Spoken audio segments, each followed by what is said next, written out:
চাঁপাইনবাবগঞ্জের Amnura railway station এলাকায় একটি তেলবাহী ট্রেন লাইনচ্যুত হওয়ায় রাজশাহীর সঙ্গে চাঁপাইনবাবগঞ্জের নাচোল ও গোমস্তাপুর উপজেলার রেল যোগাযোগ বন্ধ হয়ে গেছে।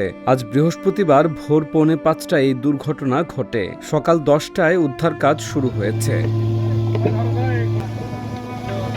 আমনুরা স্টেশন মাস্টার জানিয়েছেন, খুলনা থেকে আমনুরা বিদ্যুৎ কেন্দ্রের উদ্দেশ্যে ছেড়ে আসা ট্রেনটির মোট 30টি তেলবাহী ওয়াগনের মধ্যে 4টি লাইনচ্যুত হয়েছে।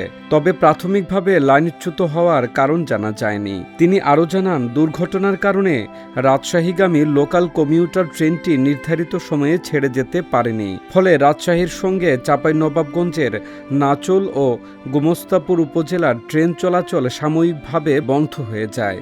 তবে চাঁপাইনবাবগঞ্জের সঙ্গে সারা দেশের রেল চলাচল স্বাভাবিক আছে। স্টেশন মাস্টার আরও জানান, আজ ভোর 4:45 দিকে ট্রেনটি লাইনচ্যুত হয়। বিষয়টি তাৎক্ষণিকভাবে ঊর্ধ্বতন কর্তৃপক্ষকে জানানো হয়েছে। লাইনচ্যুতির ফলে সকাল 6:10 মহানন্দা এক্সপ্রেস রহনপুর থেকে রাজশাহীর উদ্দেশ্যে ছেড়ে যাওয়া, সকাল 8:50 পূর্ণভবা এক্সপ্রেস ও রাজশাহীর উদ্দেশ্যে ছেড়ে যাওয়া দুপুর 12:20 কমিউটার ট্রেনের শিডিউল বাতিল করা হয়েছে।